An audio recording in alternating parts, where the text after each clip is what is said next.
Hi friends, welcome back to my channel. ನಾನು ಶೋಭಾ. ನಾನು ಇವತ್ತು ಬೆಳಿಗ್ಗೆ ಬ್ರೇಕ್ಫಾಸ್ಟ್ಗೆ ಅಂತೇಳಿ ಹೆಸರು ಕಾಳನ್ನ ಯೂಸ್ ಮಾಡಿ ಕ್ರಿಸ್ಪಿ ಆಗಿರೋಂಥ ದೋಸೆ ರೆಸಿಪಿ ಮಾಡೋದನ್ನು ತೋರಿಸ್ಕೊಡ್ತಾ ಇದ್ದೀನಿ. ವಿಡಿಯೋ ಸ್ಕಿಪ್ ಮಾಡದೆ ಪೂರ್ತಿ ನೋಡಿ. ನಾನು ಹೆಸರು ಬೇಳೆ ಮತ್ತು ಇದೆಲ್ಲನೂ ಮಸಾಲೆ ದೋಸೆ ಮಾಡ್ಕೊಳ್ಳೋದಕ್ಕಂತ ಹೇಳಿ ಇವತ್ತು ನಮ್ಮ ಮನೆಯಲ್ಲಿ ಈ ರೀತಿಯಾಗಿ ಕಾಳುಗಳನ್ನ ತಗೊಂಡು ನಾನು ದೋಸೆ ಮಾಡೋದನ್ನು ತೋರಿಸ್ಕೊಡ್ತಾ ಇದ್ದೀನಿ. ಬನ್ನಿ ಫ್ರೆಂಡ್ಸ್, ಏನೇನು ಹಾಕಿ ದೋಸೆಗೆ ನೆನೆಸ್ಕೊಳ್ಳೋದು ಅಂತ ಹೇಳಿ ನೋಡೋಣ. ತುಂಬಾ ಚೆನ್ನಾಗಿರುತ್ತೆ. ಮೇನ್ ನಾನಿಲ್ಲಿ ಹೆಸರು ಬೇಳೆ ಜಾಸ್ತಿ ತೊಗೊಂಡಿದ್ದೀನಿ. ನಾನು ಈ ಗ್ಲಾಸ್ ಅಳತೆಯಲ್ಲಿ ತೊಗೊಂಡಿದ್ದೀನಿ. ನೀವು ಯಾವುದನ್ನು ಡೈಲಿ ಮಾಡೋರಾದರೆ ಅವರಿಗೆ ಕಣ್ಣಿಂದ ಅಂದರೆ ಅವರು ದಿನನಿತ್ಯ ಮಾಡೋವಂಥ ಅಡುಗೆಗಳಲ್ಲಿ ಗೊತ್ತಾಗ್ಬಿಡುತ್ತೆ ಇಷ್ಟೇ ಆಗಬೇಕು ಅಂಥೇಳಿ. ಹೊಸಬ್ರು ಯಾರಾದರೂ ಕಲಿತಾ ಇದ್ದರೆ ಅವ್ರಿಗೆ ಯೂಸ್ ಆಗಲಿ ಅಂಥೇಳಿ ನಾನಿಲ್ಲಿ ಈ ಗ್ಲಾಸಿಂದ 6 ಗ್ಲಾಸ್ ಆಗುವಷ್ಟು ಸೊಸೈಟಿ ಅಕ್ಕಿನ ತೊಗೊಂಡಿದ್ದೀನಿ. ಯಾವುದಾದ್ರೂ ಅಕ್ಕಿ ತೊಗೋಬೋದು. ಸೊಸೈಟಿ ಅಕ್ಕಿಯಲ್ಲಿ ದೋಸೆ ತುಂಬಾ ಚೆನ್ನಾಗಾಗುತ್ತೆ. ಹಾಗಾಗಿ ಸೊಸೈಟಿ ಅಕ್ಕಿ 6 ಗ್ಲಾಸು ಮತ್ತು ಇಲ್ಲಿ ಅರ್ಧ ಗ್ಲಾಸ್ ಆಗುವಷ್ಟು ಸಬ್ಬಕ್ಕಿ, ಅರ್ಧ ಗ್ಲಾಸ್ ಅಂದರೆ 4 ರಿಂದ 5 ಟೇಬಲ್ ಸ್ಪೂನ್ ಆಗುವಷ್ಟು ತೊಗರಿಬೇಳೆ ಮತ್ತು ಅರ್ಧ ಗ್ಲಾಸ್ ಇಷ್ಟು ಅಂದರೆ ಅರ್ಧ ಅಂದರೆ ಕಾಲು ಗ್ಲಾಸಷ್ಟು ಕಡಲೆಬೇಳೆ ಮತ್ತು ಅರ್ಧ ಗ್ಲಾಸಷ್ಟು ಉದ್ದಿನ ಗೋಲ ಇಲ್ಲಿ ಮತ್ತು ಹೆಸರು ಕಾಳು ಮಾತ್ರ 3/4 ಗ್ಲಾಸ್ ಹಾಕಿದ್ದೀನಿ. ಹೆಸರು ಕಾಳು ದೋಸೆ ಅಂತ ತುಂಬಾ ಚೆನ್ನಾಗಿರುತ್ತೆ, ಒಳ್ಳೆ ಘಮ ಇರುತ್ತೆ ಮತ್ತು ಗರಿಗರಿಯಾಗಿ ಸಕ್ಕ ಟೇಸ್ಟಿ ಕ್ರಿಸ್ಪಿಯಾಗಿ ಬರುತ್ತೆ. ಹಾಗಾಗಿ ನಾನು ಹೆಸರು ಕಾಳು ನಾಟಿ ಬ್ಲ್ಯಾಕ್ ಹೆಸರು ಕಾಳು ತೊಗೊಂಡಿದ್ದೀನಿ. ಯಾವುದು ಗ್ರೀನ್ ಹೆಸರು ಕಾಳು ಇದ್ದರೆ ಅದೇ ಹಾಕ್ಕೊಳ್ಳಿ. ನಾನು 3/4 ಗ್ಲಾಸ್ ಆಗುವಷ್ಟು ಹೆಸರು ಕಾಳು ಮತ್ತು ಮೆಂತ್ಯ ಒಂದು 4 ಟೇಬಲ್ ಸ್ಪೂನ್ ಆಗುವಷ್ಟು ಮೆಂತ್ಯ ಹಾಕಿದ್ದೀನಿ. ಇಷ್ಟನ್ನು ಹಾಕಿ ಇವಾಗ ನೆನೆ ಹಾಕ್ತೀನಿ. ಅಂದರೆ ಬೆಳಿಗ್ಗೆನೇ ನೆನೆಸಿ ಸಂಜೆ ಹಂಗೆ ರುಬ್ಬಿಸ್ಕೊಂಬರಬೇಕು. ಸಂಜೆ ರುಬ್ಬಿಸ್ಕೊಂಬಂದರೆ ಬೆಳಿಗ್ಗೆ ಅಷ್ಟಿಗೆ ಬ್ರೇಕ್ಫಾಸ್ಟಿಗೆ ತುಂಬಾ ಚೆನ್ನಾಗಿರೋಂಥ ದೋಸೆಗಳನ್ನ ಮಾಡ್ಕೋಬೋದು, ಅಷ್ಟು ಚೆನ್ನಾಗಿರುತ್ತೆ. ಇವಾಗ ಎಲ್ಲನೂ ಮಿಕ್ಸ್ ಮಾಡಿಬಿಟ್ಟು ಕರೆಕ್ಟಾಗಿ 2-3 ಸರಿ ನೀಟಾಗಿ ವಾಶ್ ಮಾಡ್ಕೋಬೇಕು. ವಾಶ್ ಮಾಡಿ ಇದರ ತುಂಬ ನೀರು ಹಾಕಿ ನೆನೆಸಿಟ್ಬಿಡೋಣ. ಮತ್ತು ಸಂಜೆ ಒಂದು 5 ಗಂಟೆ ಹಂಗೆ ರುಬ್ಬಿಸ್ಬಿಟ್ಟು ಇಟ್ಬಿಟ್ರೆ ಮತ್ತು ಬೆಳಿಗ್ಗೆ ಅಷ್ಟೇ ಚೆನ್ನಾಗಿ ಫರ್ಮೆಂಟ್ ಆಗಿರುತ್ತೆ. ನೀವು ಬೆಳಿಗ್ಗೆ ಬ್ರೇಕ್ಫಾಸ್ಟ್ಗೆ ದೋಸೆನ ಮಾಡ್ಕೋಬೋದು, ಸ್ಕೂಲ್ಗೆಲ್ಲನೂ ಕಳಿಸ್ಬೋದು. ಅಷ್ಟು ಚೆನ್ನಾಗಿರೋಂಥ ದೋಸೆ ರೆಸಿಪಿನ ತೋರಿಸ್ಕೊಡ್ತಾ ಇದ್ದೀನಿ. ಬನ್ನಿ ಇದನ್ನು ಫಸ್ಟು ವಾಶ್ ಮಾಡ್ಕೊಂಡು ಬಂದ್ಬಿಡೋಣ. ನೋಡಿ, ಇವಾಗ ನೀಟಾಗಿ ನಾನು ವಾಶ್ ಮಾಡಿ ತಗೊಳ್ತಾ ಇದ್ದೀನಿ. ಒಂದು 2 ರಿಂದ 3 ಸರಿ ನೀಟಾಗಿ ವಾಶ್ ಮಾಡ್ಕೋಬೇಕು. ಈ ರೀತಿ ಮಿಕ್ಸ್ ಮಾಡಿ ಚೆನ್ನಾಗಿ ವಾಶ್ ಮಾಡಿ ಇನ್ನೊಂದು ಸರಿ ತುಂಬಾ ಗಲೀಜಿರುತ್ತೆ ಸೊಸೈಟಿ ಅಕ್ಕಿಯಲ್ಲಿ. ಈ ರೀತಿಯಾಗಿ ನೀಟಾಗಿ ವಾಶ್ ಮಾಡಿ ತಗೊಳ್ಬೇಕು.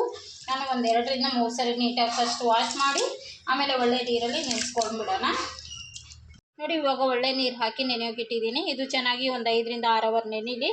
ಮತ್ತೆ ರುಬ್ಬಿಸ್ಕೊಂಡ್ಬಂದು ಮತ್ತೆ ನಾನು ತೋರಿಸ್ತೀನಿ ಯಾವ ರೀತಿಯಾಗಿ ದೋಸೆನ ಮಾಡ್ಕೊಳ್ಳೋದು ಅಂಥೇಳಿ. ನೋಡಿ, ನಾನು ಇದನ್ನು ಬೆಳಿಗ್ಗೆನೇ ನೆನೆಸಿ ಇಟ್ಟೋಗಿದೆ. ಮತ್ತು ಸಂಜೆ ಅಂಗಡಿಯಿಂದ ಬಂದು ನಾನು ಇದನ್ನೆಲ್ಲ ರುಬ್ಬಿಸ್ಕೊಂಡ್ಬಂದು ಇವಾಗ ಒಂದು 1 ಅವರ್ ಆಗಿದೆ ರುಬ್ಬಿಸಿ. ಆಲ್ಮೋಸ್ಟ್ 3/4% ಫರ್ಮೆಂಟ್ ಆಗಿದೆ. ಇನ್ನೊಂದು ಸ್ವಲ್ಪ ಫರ್ಮೆಂಟ್ ಆಗಬೇಕು. ಪೂರ್ತಿಯಾಗಿ ಫರ್ಮೆಂಟ್ ಆದಮೇಲೆ ಬೆಳಿಗ್ಗೆ ನಾನು ತೋರಿಸ್ತೀನಿ ಯಾವ ರೀತಿ ದೋಸೆ ಹಿಟ್ಟಾಗಿರುತ್ತೆ ಅಂತ ಹೇಳಿ. ದೋಸೆ ಹಿಟ್ಟು ಚೆನ್ನಾಗಿ ಫರ್ಮೆಂಟ್ ಆಗಿದೆ. ಇವಾಗ ನಾನು ದೋಸೆ ಹಿಟ್ಟನ್ನ ನಾನು ಒಂದು ಪಾತ್ರೆಗೆ ಇವಾಗ ಎಷ್ಟು ಬೇಕೋ ಅಷ್ಟು ಮಾತ್ರ. ದೋಸೆ ಹಿಟ್ಟು ಚೆನ್ನಾಗಿ ಫರ್ಮೆಂಟ್ ಆಗಿದೆ. ಇವಾಗ ನಾನು ನಾಳೆಗೆ ಸ್ವಲ್ಪ ಮತ್ತು ಇವಾಗ ಮಾಡೋದಕ್ಕೆ ಒಂದು ಸ್ವಲ್ಪ ಅಂತೇಳಿ ಸಪ್ರೇಟಾಗಿ ಮಾಡಿ ಇಟ್ಕೊತೀನಿ. ಮೇನ್ ಇದಕ್ಕೆ ಹೆಸರು ಕಾಳನ್ನ ಜಾಸ್ತಿ ಹಾಕಿರೋದಲ್ವ, ಹೆಸರು ಬೇಳೆದು ಸಕ್ಕ ಟೇಸ್ಟಿಯಾಗಿರೋಂಥ ದೋಸೆಗಳಾಗ್ತವೆ. ಬನ್ನಿ ಇವಾಗ ದೋಸೆನ ಮಾಡ್ಕೊಳ್ಳೋಣ. ಇವಾಗ ಸಪ್ರೇಟ್ ಮಾಡ್ಕೊಂಬಿಡೋಣ. ಫಸ್ಟು ದೋಸೆ ಹಿಟ್ಟು ನಾನು ಸಪ್ರೇಟಾಗಿ ಒಂದು ಪಾತ್ರೆಗೆ, ಅಂದರೆ ಇವಾಗ ಎಷ್ಟು ದೋಸೆ ಮಾಡ್ತೀನೋ ಅಷ್ಟು ಮಾತ್ರ ತೆಗೆದಿದ್ದೀನಿ. ಅದಕ್ಕೆ ಒಂದು ಸ್ವಲ್ಪ ಅಡುಗೆ ಸೋಡಾನ ಹಾಕಿದ್ದೀನಿ ಮತ್ತು ರುಚಿಗೆ ತಕ್ಕಷ್ಟು ಉಪ್ಪನ್ನ ಹಾಕ್ಕೊತಾ ಇದ್ದೀನಿ. ಒಂದು ಸ್ವಲ್ಪ ನೀರು ಹಾಕ್ಕೊಳ್ತಾ ಇದ್ದೀನಿ. ನೀರು ಹಾಕಿ ಇವಾಗ ಮಿಕ್ಸ್ ಮಾಡ್ಕೊಂಬಿಡೋಣ.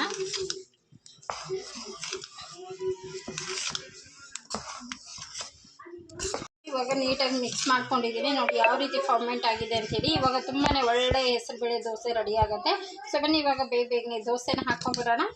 ತುಂಬಾ ಚೆನ್ನಾಗಾಗಿದೆ. ಮತ್ತು ದೋಸೆನೂ ಅಷ್ಟೇ ಕ್ರಿಸ್ಪಿಯಾಗಾದರೂ ಮಾಡ್ಕೋಬೋದು, ಇಲ್ಲ ಸಾಫ್ಟಾಗಾದರೂ ಮಾಡ್ಕೋಬೋದು. ನೋಡಿ, ನಾವು ಚೆನ್ನಾಗಿ ಫರ್ಮೆಂಟ್ ಆದಮೇಲೆ ಈ ರೀತಿ ಮಾಡಿಕೊಂಡಾಗ ತುಂಬಾ ಚೆನ್ನಾಗಿರುತ್ತೆ. ಪ್ರೋಟೀನ್ ರಿಚ್ ಆಗಿರುತ್ತೆ. ಇದು ತುಂಬಾ ಹೆಲ್ದಿ ಕೂಡ ದೋಸೆ ಇದು. ಯಾಕಂದರೆ ಎಲ್ಲ ರೀತಿ ಬೇಳೆಗಳು ಹಾಕಿದ್ದೀನಿ. ಮೇನ್ ಹೆಸರು ಕಾಳು ಹಾಕಿದ್ದೀನಿ. ಹಾಗಾಗಿ ಬನ್ನಿ ಇವಾಗ ಮಿಕ್ಸ್ ಮಾಡಿದ್ದೀನಿ. ಇವಾಗ ನಾನು ದೋಸೆನ ಮಾಡ್ಕೊಂಡ್ಬಿಡ್ತೀನಿ. ವಿಡಿಯೋ ಸ್ಟಾರ್ಟ್ ಮಾಡೋಕ್ಕೆ ಮುಂಚೆನೇ ನಾನು ಆಲ್ಮೋಸ್ಟ್ ದೋಸೆನ ಮಾಡಿ ಕೊಡ್ತಾ ಇದ್ದೀನಿ ಎಲ್ಲರಿಗೂ. ಬಿಸಿ ಅಂದರೆ ಒಂದು ಕಡೆ ಚಟ್ನಿ ಮಾಡಿ ಇಟ್ಟಿದ್ದೀವಿ. ಹಾಗೆ ಅದ್ರ ಜೊತೆಗೇ ಬಿಸಿಯಾಗಿ ದೋಸೆ ಮಾಡಿಕೊಡ್ತಾ ಇದ್ದಂಗೆ ಎಲ್ಲರೂ ತಿಂತಾರೆ.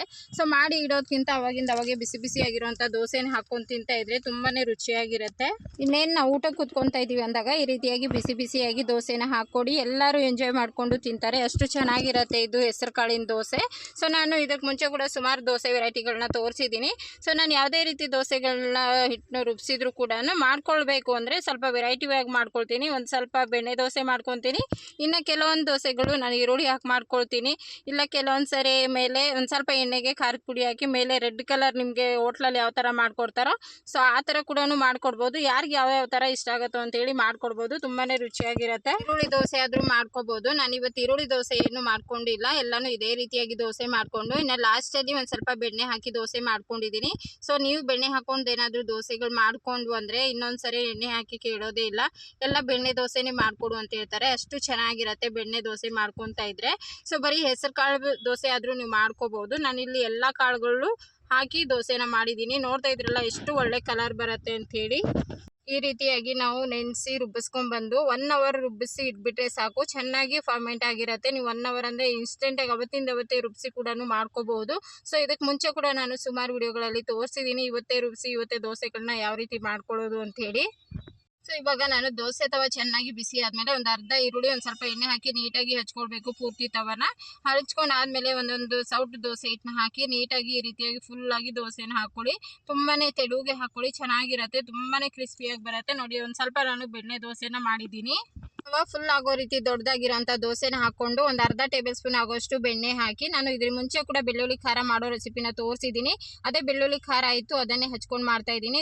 ನಿಮಗೆ ಹೋಟ್ಲ್ಗಳಲ್ಲಿ ಯಾವ ರೀತಿ ಮಸಾಲೆ ದೋಸೆ ಮಾಡ್ಕೊಡ್ತಾರೋ ಅದೇ ರೀತಿ ಬರುತ್ತೆ ಈ ರೀತಿ ಖಾರ ಹಚ್ಕೊಳ್ಳೋದ್ರಿಂದ. ದೋಸೆ ಯಾವ ರೀತಿ ಮಾಡ್ಕೊಂಡ್ರು ಕೂಡ ಬಿಸಿ ಬಿಸಿ ತುಂಬಾ ರುಚಿಯಾಗಿರುತ್ತೆ ಫ್ರೆಂಡ್ಸ್. ನಾನು ಎಲ್ಲ ರೀತಿಯಲ್ಲಿ ದೋಸೆನೂ ಎಲ್ಲರಿಗೂ ಒಂದೊಂದು ವೆರೈಟಿ ದೋಸೆನ ಮಾಡ್ಕೊಡ್ತೀನಿ. ಮಕ್ಕಳಿಂದ ಹಿಡಿದು ದೊಡ್ಡವ್ರವ್ರಿಗೂ ಎಲ್ಲರಿಗೂ ಇಷ್ಟ ಆಗುತ್ತೆ. ನಿಮ್ಮ ಮಕ್ಕಳಿಗೆ ಸ್ಕೂಲ್ಗೆ ಬೆಳಿಗ್ಗೆ ಟಿಫನ್ ಬಾಕ್ಸಿಗೆ ಅಂತೇಳಿ ಈ ಥರ ದೋಸೆ ಮಾಡಿಕೊಟ್ವಿ ಅಂದರೆ ನಿಮ್ಮ ಮಕ್ಕಳು ಎಲ್ಲ ದೋಸೆನೂ ಖಾಲಿ ಮಾಡಿಕೊಂಡು ಟಿಫನ್ ಪೂರ್ತಿಯಾಗಿ ಖಾಲಿ ತರ್ತಾರೆ, ಅಷ್ಟು ಚೆನ್ನಾಗಿರುತ್ತೆ. ನೋಡಿ ನಾನು ಇವಾಗ ಚಟ್ನಿ ಜೊತೆಗೆ ಎಲ್ಲ ದೋಸೆನೂ ಮಾಡಿ ಕ್ರಿಸ್ಪಿಯಾಗಿರೋಂಥ ದೋಸೆನ ಸರ್ವ್ ಮಾಡಿದ್ದೀನಿ.